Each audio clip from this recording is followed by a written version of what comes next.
नमस्कार, बीएसटीवी मध्य प्रदेश छत्तीसगढ़ आप देख रहे हैं और मैं हूं आपके साथ पूर्वी नेमा। सियासत निरंतर चलने वाली प्रक्रिया है। बात होगी देश प्रदेश की सियासत की, बात होगी सियासत के सियासतदानों की, बात होगी राजनीतिक उठापटक की, प्रदेश के तमाम राजनीतिक मुद्दों की। इन्हीं किस्सों को लेकर हम आए हैं हमारे इस खास कार्यक्रम बात सियासत की में। और बात सियासत की शुरुआत करेंगे जहां मध्य प्रदेश के विकास में आपको बता दें, मोहन सरकार ने एक और नया अध्याय जोड़ दिया है। विकास की गति को रफ्तार देने के लिए मिशन मोड में सरकार हर क्षेत्र में तेजी से काम कर रही है। इसी विकास के आपको बता दें, कड़ी में शहर के अंदर गीता भवन तो गांव में वृंदावन गांव बनाया जा रहा है। इसे ज्ञान के साथ ही किसानों को विकास भी होगा। देखिए भोपाल से खास रिपोर्ट। मिशन मोड में मोहन सरकार, शहर में गीता भवन, हर ब्लॉक में वृंदावन। गीता भवन से मिलेगा किताबी ज्ञान, वृंदावन गांव से किसानों का होगा विकास। मुख्यमंत्री डॉक्टर मोहन यादव के ऐलान के तत्काल बाद कैबिनेट में गीता भवन और वृंदावन गांव के प्रस्ताव को मंजूरी दी। इस प्रस्ताव के तहत अब सरकार सभी नगरीय निकायों में गीता भवन बनाएगी। इसके साथ सरकार हर विकास खंड के एक गांव को वृंदावन की तरह डेवलप करेगी। वृंदावन गांव के लिए 313 गांवों का चयन किया जाएगा। सरकार ने यह भी फैसला लिया है कि इन गांव की तरह आने वाले समय में प्रदेश के अन्य गांव का भी विकास किया जाएगा। वृंदावन गांव श्री कृष्ण के आदर्शों सिद्धांतों पर होगा आधारित। दुग्ध उत्पादन को बढ़ावा देना, किसानों की आय को दोगुनी करना। वृंदावन गांव का चयन जिला स्तर पर कलेक्टर की अध्यक्षता में गठित एक टीम करेगी। चयन प्रक्रिया में उन्हीं गांव को शामिल किया जाएगा जहां पर 60% खेती होती हो, गौशाला संचालन और दुग्ध उत्पादन भी हो रहा हो। इन गांव का मुख्य उद्देश्य दुग्ध उत्पादन को बढ़ावा देना और किसानों की आय को दोगुना करना होगा। साथ ही इन गांव को भगवान श्री कृष्ण के आदर्शों का प्रचारक बनाया जाएगा। डिप्टी सीएम राजेंद्र शुक्ला ने कहा कि वृंदावन ग्राम योजना के तहत हर विकास खंड के एक गांव को वृंदावन गांव का नाम दिया जाएगा। इस गांव में दूध उत्पादन को बढ़ावा देकर किसानों की आय दोगुना किया जाएगा। साथ ही इन गांव में गौशाला की स्थापना, सौर ऊर्जा समेत अनेकों काम किए जाएंगे। वृंदावन ग्राम योजना हर विकास खंड में, हमारे मध्य प्रदेश में 313 विकास खंड हैं, हर विकास खंड के एक गांव को चयन किया जाएगा और वृंदावन ग्राम का नाम दिया जाएगा। इस ग्राम में दूध उत्पादन को बढ़ावा देकर किसानों की आय को दोगुनी करने का लक्ष्य रहेगा। उद्यानिकी और औषधि पौधों की खेती को बढ़ाने के लिए वहां पर एक आदर्श कार्य शुरू किया जाएगा। गोबर आधारित गतिविधियों को प्रोत्साहित करना, गौशाला की स्थापना करना, समस्त आवासों को सौर ऊर्जा से सूर्य घर बिजली में इसको बदलना, सामुदायिक सार्वजनिक शौचालय की व्यवस्था, खेल मैदान, लघु वनोपजों के संग्रहण और संवर्धन केंद्र की स्थापना करना। वो सारे कार्य जब एक गांव में विकसित होकर तैयार होगा तो फिर उस तरीके से अन्य गांवों के विकास के लिए उस दिशा में आगे बढ़ने का एक उदाहरण के रूप में ये वृंदावन ग्राम स्थापित किए जा रहे हैं। पुस्तकालय, पार्किंग, कैफेटेरिया की होगी सुविधा। धार्मिक सांस्कृतिक शिक्षा को बढ़ावा मिलेगा। सार्वजनिक कार्यक्रमों का होगा आयोजन। वृंदावन गांव के साथ हर नगरीय निकायों में एक गीता भवन केंद्र भी स्थापित किया जाएगा। शहरों में बनने वाले इन गीता भवन में पुस्तकालय, पार्किंग और कैफेटेरिया की सुविधाएं होंगी। इसके साथ ही बुजुर्गों, सामान्य पाठकों और छात्रों के लिए अलग अलग रीडिंग रूम की व्यवस्था की जाएगी। यह केंद्र ऐसी जगहों पर बनेंगे जहां लोग आसानी से पैदल पहुंच सकेंगे। मोहन सरकार की इस पहल पर कांग्रेस ने तंज कसा है। प्रदेश कांग्रेस प्रवक्ता जितेंद्र मिश्रा ने कहा कि इससे पहले सरकार गोकुल गांव लेकर आई थी। सांसदों ने भी गांव को गोद लिया था, लेकिन न गोकुल गांव का पता है और न ही सांसदों को गांव का पता है। वहाँ विकास दूर की बात है। अब वृंदावन नाम को सरकार बदनाम कर रही है। बीजेपी सरकार पर जनता का विश्वास नहीं रहा है। भारतीय जनता पार्टी की सरकार वृंदावन गांव बनाने जा रही है। इसके पहले गोकुल ग्राम की स्थापना की थी। इसके पहले सांसदों ने एक एक गांव को गोद लिया था। आज सबसे ज्यादा दुर्दशा है तो उन्हीं गांवों की है जिनको इन्होंने गोद लिया था। गोकुल गांव का पता नहीं है, वृंदावन गांव की बात हो रही है। मैं उम्मीद करूंगा कि कम से कम वृंदावन का नाम बदनाम ना करें। कम से कम वृंदावन का नाम अगर ये योजना में शामिल किया है तो उस क्षेत्र का, उस गांव का, उस गोद लिए गांव का विकास हो। भारतीय जनता पार्टी की सरकार पर विश्वसनीयता का संकट खड़ा हो गया है। इनकी किसी भी बात पर विश्वास नहीं होता मध्य प्रदेश की जनता को। देखें, हम तो शुभकामनाएं देंगे। मोहन सरकार का मानना है कि इन पहलों के माध्यम से धार्मिक और सांस्कृतिक शिक्षा को बढ़ावा मिलेगा और ग्रामीण विकास को नए आयाम भी मिलेंगे। इन कामों के साथ सरकार तेजी से कृष्णा पाथे प्रोजेक्ट पर भी काम कर रही है। धार्मिक और सांस्कृतिक पर्यटन को बढ़ावा देकर रोजगार के नए अवसर भी तैयार किए जा रहे हैं। मनोज राठौर, BSTV, भोपाल। और यहाँ मध्य प्रदेश में अपनी राजनीतिक जमीन को तलाशने में जुटी कांग्रेस अब आंदोलन की राह पर है। कांग्रेस युवा, महिला और किसानों से जुड़े मुद्दों पर राजनीति करते हुए सरकार को घेरने की कोशिश कर रही है। देखिए भोपाल से खास रिपोर्ट। आंदोलन की राह पर कांग्रेस,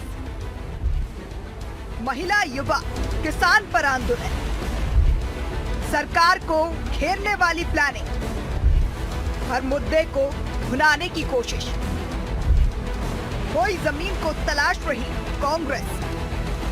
प्रदेश में अगस्त महीने से ही कांग्रेस ने आंदोलन की राह पकड़ ली थी। आज भी अलग अलग मुद्दों को लेकर कांग्रेस के आंदोलन, धरने और प्रदर्शन जारी है।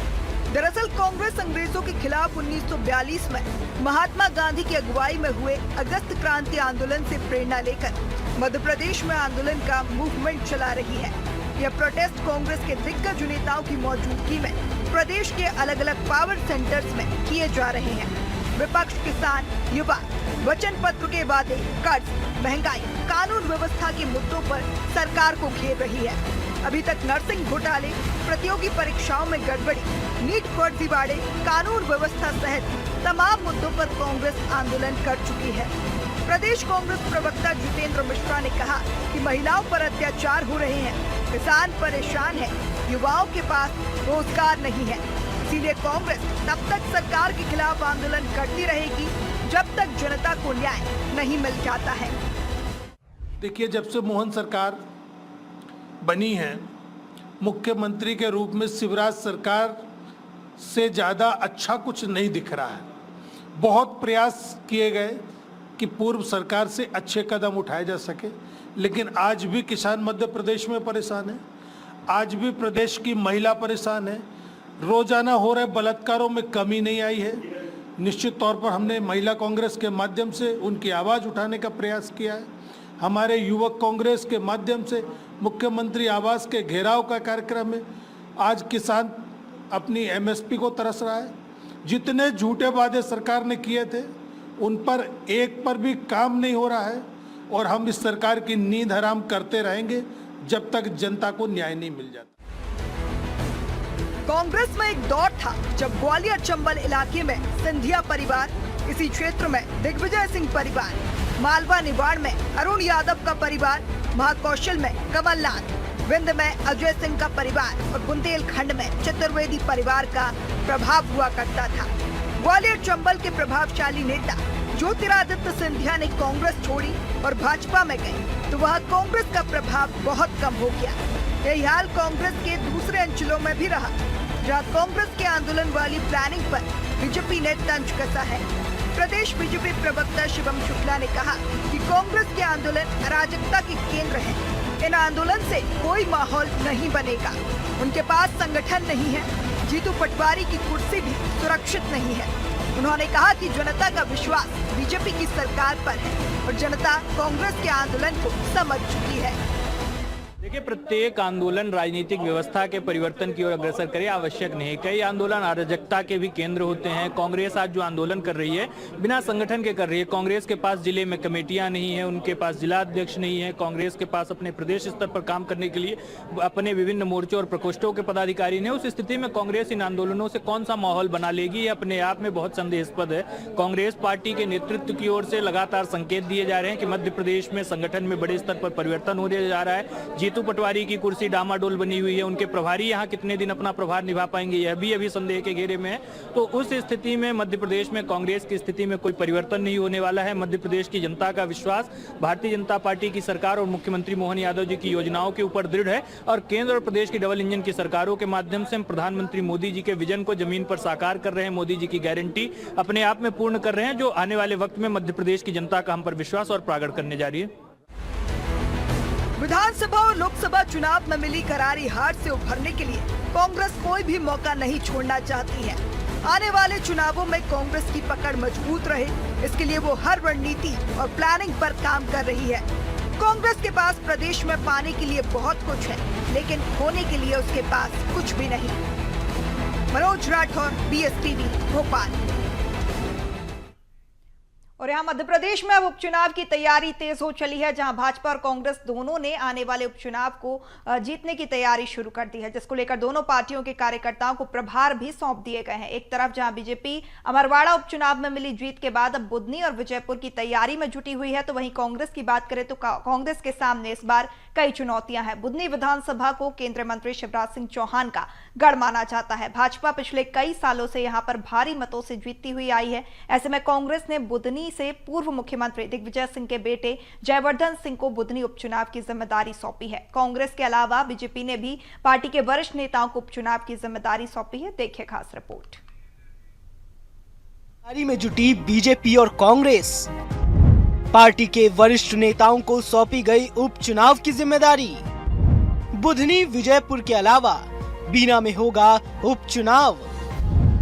चुनाव आयोग जल्द कर सकती है उपचुनाव की घोषणा।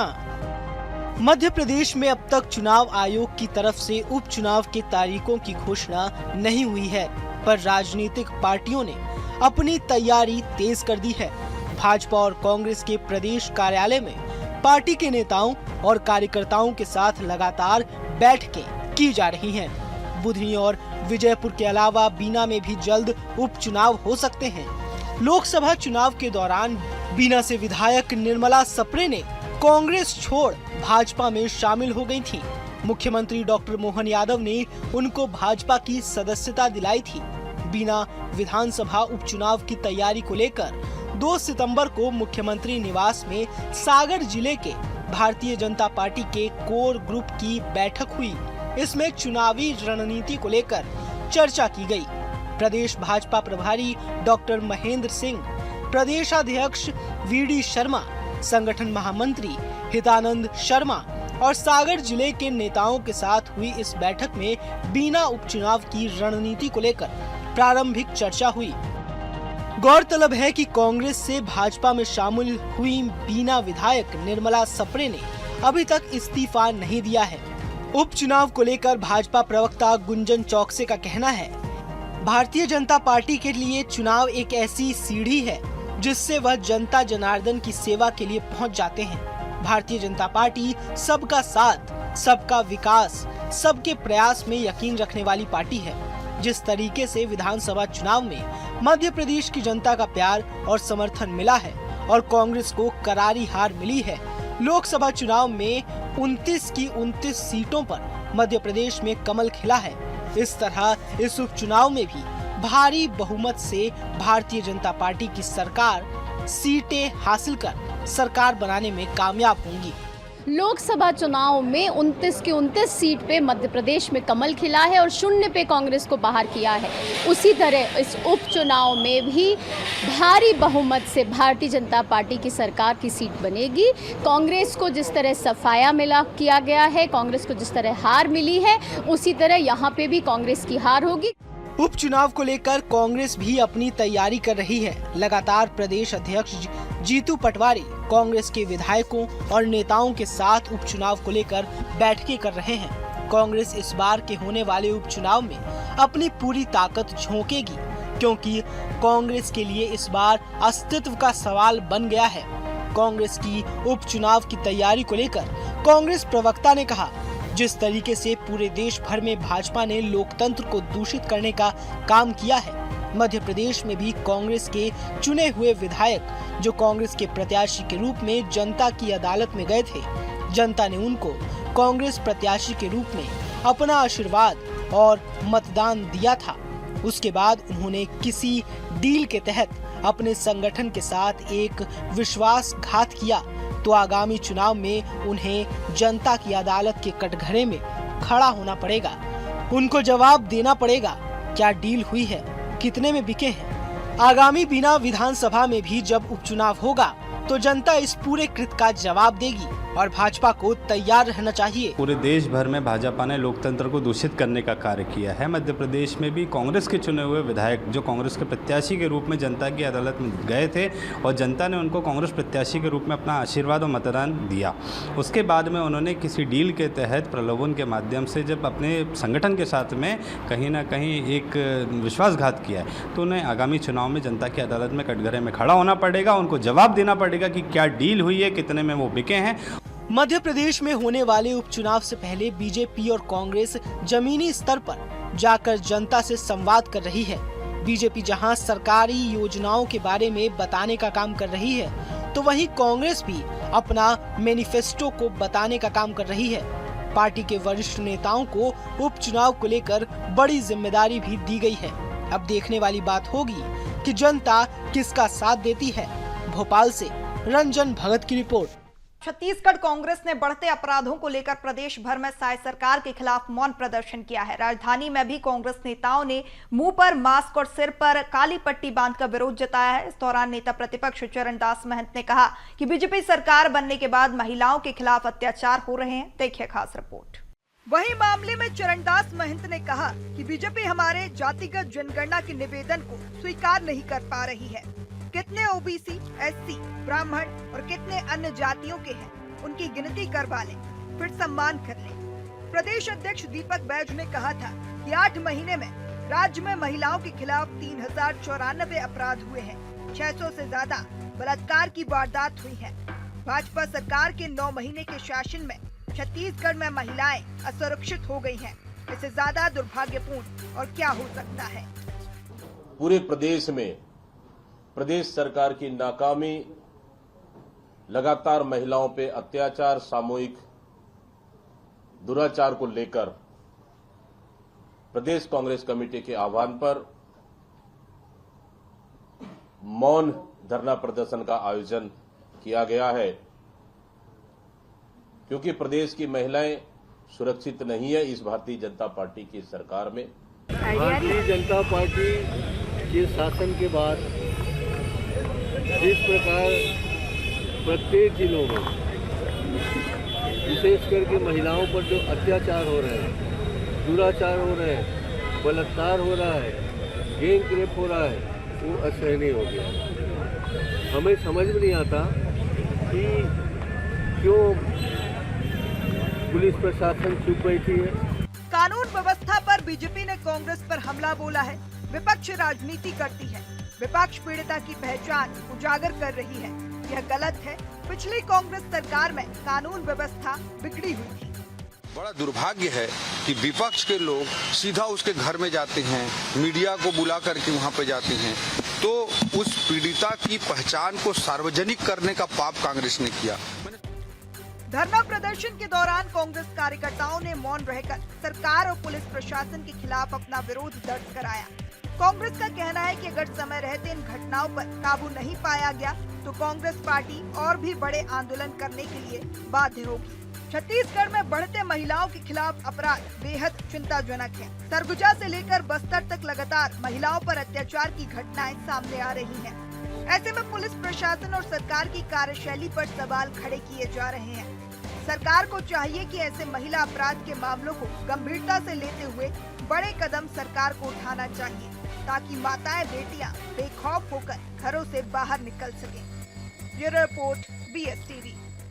और यहाँ ग्वालियर में 2 दिग्गज नेताओं के जन्मदिन के मौके पर जन्मदिन का जमकर टशन दिखा, जहां सांसद भारत सिंह कुशवाहा और कांग्रेस विधायक सतीश सिंह सिकरवार का जन्मदिन एक ही दिन रहा, जहां दोनों नेताओं ने जन्मदिन के बहाने अपनी ताकत को दिखाने की कोशिश की है। दोनों नेताओं के जन्मदिन के मौके पर उनके समर्थकों ने पूरे शहर को जन्मदिन की बधाई संदेश वाले बड़े बड़े होर्डिंग और बैनर लगाकर पूरे शहर को पाट दिया है और अपने नेताओं का वर्चस्व का प्रदर्शन किया है। देखिए खास रिपोर्ट। ग्वालियर चंबल अंचल में इन दिनों कांग्रेस विधायक सतीश सिंह सिकरवार का दबदबा दिखाई दे रहा है। कांग्रेस में संगठन से लेकर टिकट वितरण तक में कांग्रेस विधायक सतीश सिकरवार की जमकर चल रही है। अभी हाल ही में संपन्न हुए लोकसभा इलेक्शन में उन्होंने अपने भाई नीटू सिंह सिकरवार को टिकट दिलवाया था। हालांकि उनके भाई लोकसभा इलेक्शन में शिव मंगल सिंह तोमर से हार गए थे, लेकिन उनका जलवा कांग्रेस में अभी भी बरकरार है। यही वजह है कि प्रदेश नेतृत्व को अपनी ताकत दिखाने के लिए सतीश सिंह सिकरवार ने ग्वालियर में अपना जन्मदिन बड़े ही जोर शोरों के साथ मनाया। उनके घर पर जन्मदिन की बधाई देने वालों का तांता लगा रहा। जन्मदिन मनाने में सांसद भारत सिंह कुशवाहा भी उनसे 2 कदम आगे दिखाई दिए। उनके भी बड़े बड़े होर्डिंग पोस्टर शहर में जहां नजर डालो वहां लगे हुए थे। सांसद भारत सिंह कुशवाहा भी अपने जन्मदिन पर अपनी लोकप्रियता का संदेश बीजेपी आला नेतृत्व को देना चाहते हैं। यही वजह है कि उन्होंने भी अपने जन्मदिन का टशन दिखाने में कोई कोर कसर नहीं छोड़ी। इन दोनों नेताओं का जन्मदिन सियासी गलियारों में चर्चाओं का विषय बना हुआ है। कांग्रेस अपने विधायक सतीश सिकरवार के जन्मदिन के जोश और जलवे पर खुश हो रही है। कांग्रेस का सबसे लोकप्रिय नेता करार दे रही है। हर जनप्रतिनिधि को जनता से हमेशा जुड़े रहना चाहिए। डॉक्टर सतीश सिकरवार जी हमेशा जनता के बीच में जाते हैं, उनके सुख दुख बांटते हैं, उनके लिए कार्यों में लगे रहते हैं। उनके घर में जन्मदिन हो, वैवाहिक कार्यक्रम हो या अन्य कोई आयोजन हो तो जनता के बीच में वे हमेशा पहुंचते हैं। आज उनका स्वयं का जन्मदिन है तो इस खुशी में कार्यकर्ता और उनके क्षेत्र के लोग उनका जन्मदिन मना रहे हैं। हालांकि बीजेपी का कहना है कि बीजेपी सांसद भारत सिंह कुशवाहा ग्वालियर शहर में मौजूद नहीं हैं और उनकी गैर मौजूदगी में बीजेपी के कार्यकर्ता और उनके प्रशंसक उनका जन्मदिन बड़ी सादगी से मना रहे हैं। बीजेपी ने कांग्रेस विधायक सतीश सिकरवार के जन्मदिन को लेकर निशाना साधा। बीजेपी का कहना है कि कांग्रेस विधायक सतीश सिंह सिकरवार अपनी पार्टी के आला नेतृत्व को अपनी ताकत दिखाकर पार्टी में ऊंचा कद पाना चाहते हैं, इसलिए इस तरह से जन्मदिन का दिखावा करके अपनी पार्टी से कोई बड़ा पद लेना चाहते हैं। आदरणीय भारत सिंह कुशवाहा आज जन्मदिन पर ग्वालियर में नहीं है। ग्वालियर में कार्यकर्ता उनके जन्मदिन के उपलक्ष्य में कोई मंदिरों में अभिषेक कर रहे हैं, पूजा अर्चना कर रहे हैं, कोई गरीबों को भोजन वितरण करके अन्य कार्यक्रम करके वो सादगीपूर्ण उनका जन्मदिन मना रहे हैं। दूसरी तरफ कांग्रेस के विधायक वो अपना जन्मदिन शक्ति प्रदर्शन के रूप में मना रहे हैं, क्योंकि उन्होंने आज ललितपुर कॉलोनी में बहुत बड़ा भोज का आयोजन किया है और पूरे शहर में अपने होर्डिंग बैनर पोस्टरों से पाटा है। तो इससे ये साबित होता है कि मध्य प्रदेश कांग्रेस को और जिला कांग्रेस ग्वालियर महानगर कांग्रेस को भी ये बताना चाह रहे हैं कि मुझसे बड़ा कोई नेता इस कांग्रेस में नहीं है। कुल मिलाकर दोनों नेताओं का जन्मदिन शहर में चर्चाओं का विषय बना हुआ है।